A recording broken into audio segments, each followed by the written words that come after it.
तेज मारी भाई ठीक बा ले लइला गाना वही छोट बाटे ना राजा लड़का बानी ले लइला गाना वही छोट बाटे ना राजा लड़का बानी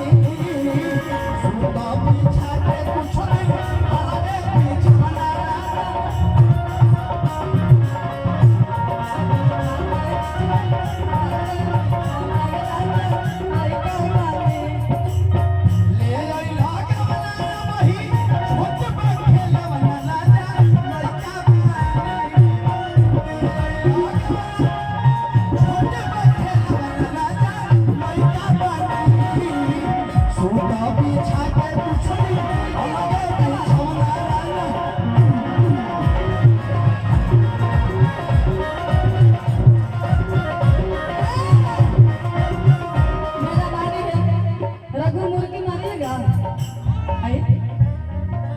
रघु के लिए एक बार ताली बजा दीजिए जोरदार। मेरा छोटा भाई है और बहुत अच्छा रघु गाते हैं और सुनेंगे। बोलो राजा तू चुटकी मत कटवाना बेटा कभी भी नहीं एक बार आप मुर्गी मारिए तब हम मारेंगे।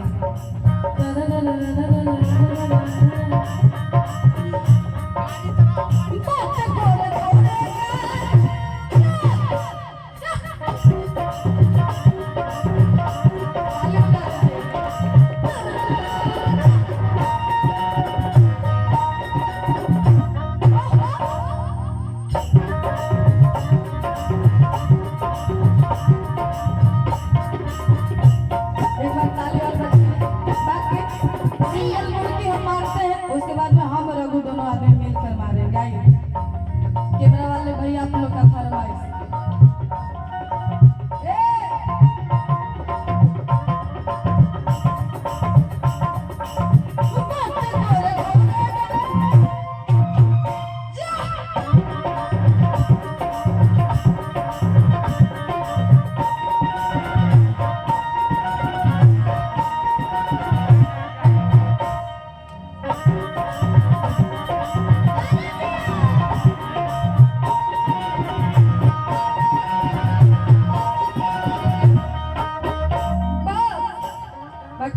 डबल हम लोग मार देते हैं, चलते रहिए। रघु मेरा मुर्गी मारता है, हम चाहेंगे अपनी मुर्गी मार दीजिए।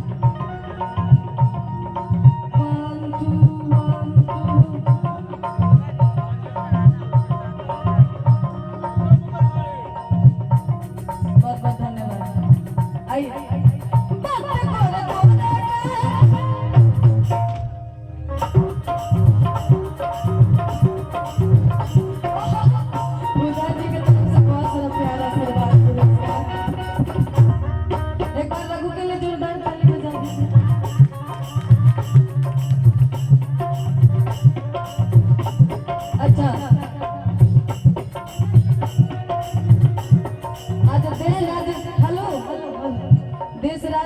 भैया का भी तिलक चल रहा है तो फरमाइश एक तिलक गीत गा दीजिए। तो आइए एक तिलक गीत हो जाए। उनके लिए हम कहना चाहेंगे गोलू राजा जी का एक गाना है बड़ा सुपरस्टार हमारे गोलू राजा जी का कि होई जाला जिंदगी। बहुत बहुत धन्यवाद रघुआ के। आद होई जाला जिंदगी बेकार हो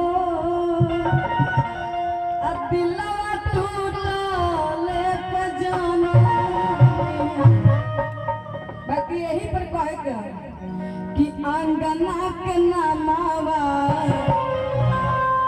आजे अंगना के नामावा हसवला हमरा भैया के सहारा कि भैया के सहारा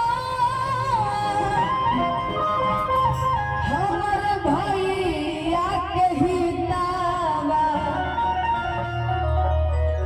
ऐसे कि अंगना के नामावा अंगना के नामावा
सुन लो बड़ी सुंदर भाव में सखी सहेली बताओ तरीका तरीका कि सोना चांदी फूल हक बरतन करार रहे सोना चांदी फूल हक बरतन करार रहे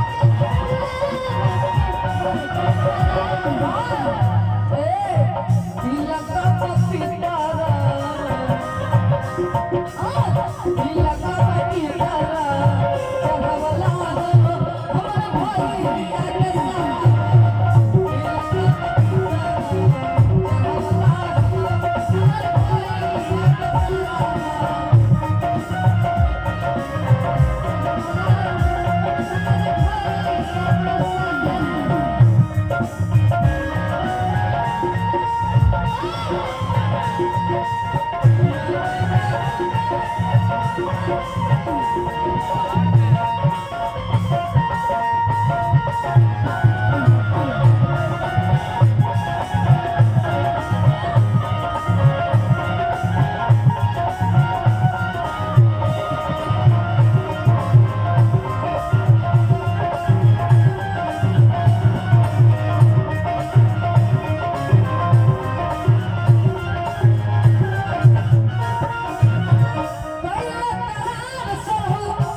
चढ़वला